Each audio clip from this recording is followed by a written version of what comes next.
ga ya yayi kanin shi. Jama'a kun ji abin da mother Khadija ta yi radiyallahu ta'ala anha, the greatest woman in the history of Islam. Wannan ita ce Khadija. A kasuwanci ba a batta a baya ba, a sadaka da alheri fa aka ce ita take wa annabi guzuri in zai tafi ibada. Sannan duk sanda matsalar dukiya ta taso wa annabi, Khadija ce take tsayawa. Goyon baya Khadija, imani Khadija, tsayawa Khadija. Don haka lokacin da as-sayyida Aisha ta ji annabi ya yabi Khadija, ta ce wai kai wace irin mace ce wannan, kullum kana yabanta bayan ta mutu? Allah bai canza maka wadda ta fita ba? Aisha tana isharar kanta. Ita Aisha abin da take gani tsayayyen nono da tsawon jiki da kyan fata da yarinta, shi kuma annabi ba wannan yake nufi, yana duba quality ne. Sai dubi Aisha sai ce Allah bai canza min wadda ta kai ta ba, balle wadda ta fita. Sai ce zauna ki ji. Ya ce Khadija ta yi imani da ni lokacin da duk duniya aka kafirce mu, duk duniya an kafirce, an ce ƙarya ike, Khadija ta ce gaskiya ike. Ya ce kin ji Khadija. Khadija ta bani sanda duk duniya aka hana ni. Khadija ta tsaya min lokacin da duk duniya aka watse min. Sannan Khadija ta goyi bayana a lokacin da kowa ya watse. Annabi ya bata ansa ne don ta ce wai wace ce Khadija ne, amma ba ta yi tambaya ba ne ta neman amsa, tambaya ce ta kaskantarwa. mece ce Khadija bayan gani? Haka take so ta ce. Shine annabi ya kwantar da hankalin shi, ya ce kin ji Khadija. Don haka sai ya dawo ya sake bata ansa cewa Allah bai bani wadda ta kai ta ba, balle wadda ta fita. Kun san me ya jawo wannan magana? Suna zaune da annabi da matan shi ne, sai annabi ya hangi wata tsohuwa, sai zambar, sai tashi, sai kwance rawanin shi, sai ya shimfiɗa, sai je taro tsohuwan nan ya zo ya zaunar da ita. Sai matan suka ce wannan wace tsohuwa ce haka haka yanke mana hira kai kaza ka?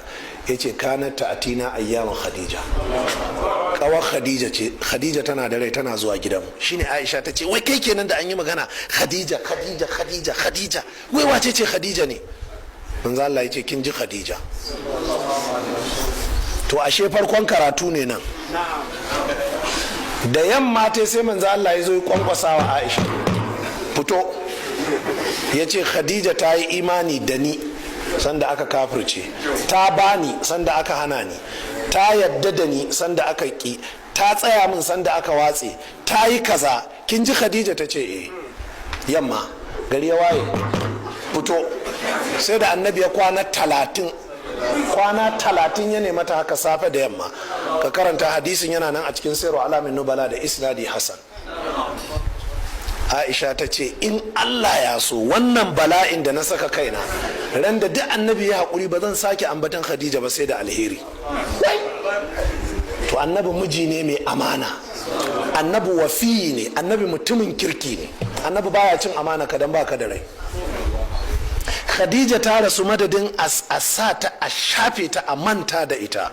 Ina kai ran nan sai Fatima ta ce ya manzon Allah, na ji wani aljanna wani, uwata da ta yi gudunmawa a addinin nan ban ji matsayinta ba. Manzon Allah ya ce Khadija ke magana? ta ce kwarai.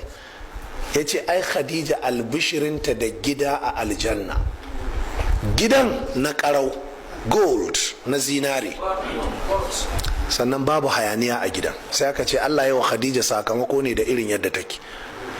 Duk abin ya faru mata suna hayaniya, ko ita Khadija natsuwa take. Annabi ya je ta hada mai abinci, ya je ya yi ibada, ya dawo. Ran nan sai dawo a firgice, ya ce na gano aljani. Khadija ba ta yi firgita ba, sai ta ce natsu, ba aljani ka gani ba, ka ga natsuwa ta farko. Kai yanzu kai ka fita wa'azin ƙasa ka dawo karfe 2 ka ce ka haɗu da aljani wajen GRA, ba za ta kwana a gidan ba. Ta ce kai kanka ihu za ta ce wallahi ya zama aljani, shikenan sai gida ya watse. Ina fata an gane. Amma ka duba Khadija da ya dawo yana firgice, ya ce na ga aljani, sai ta natsu, sai ta ce ba aljani ka gani ba. Ce ai Allah ba zai cutar da kai ba, yaushe Allah zai ba aljani ya wulakanta ka? Kana sadaka, kana alheri, kana zumunci, kana zaman lafiya. Ta faɗi qualities. sai ta ce amma barin kai ka wurin dan uwana malami ne. Ta kai shi, malami ya fassara, ya ji cewa ba aljani ba ne daga bakin masana. To amma sun dawo suna zaune a ɗaki ko sai ga wannan halitta ya fi sake bayyana. Sai annabi ya ce yawwa gashi nan kin gan shi aljani ne. Sai Khadija ta ce ka natsu, ka gani fa yanzu da ya gano shi a daji ne, yanzu ya biyo shi ɗaki. Da ta windo za su fita, amma Khadija sai ta ce ka natsu sai ta ce wa annabi duban shi da kyau, kana ganin shi? Ita ba ta ganin shi. Kana ganin shi? Ya ce ina ganin shi. Sai ta rinka tura kallabinta haka baya. Kana ganin shi? Ya ce ina gani yana baya. Kana ganin shi? Ya ce tana gama buɗe gashin kanta sai ta ce kana ganin shi? Sai ce sai ta ce ba aljani ba ne, mala'ika ne. Sai ta ce in aljani ne in ya ga ina buɗe gashin kaina zai matso ne, amma mala'ika ba zai zauna inda mace ta buɗe gashin kanta ba. Kaji karatun Khadija ya fi digiri. Wane diploma? wa yake magana NCE? Karatun Khadija ilimi ne take da shi. To wannan natsuwar tata da Allah ya bata gida a aljanna ko, sai annabi ya ce gidan natsatse ne, ba hayaniya, shiru, yadda take a natsa haka gidanta yake a natse. Jaza'an wifaqa. Allah yarda da Khadijatul Kubra.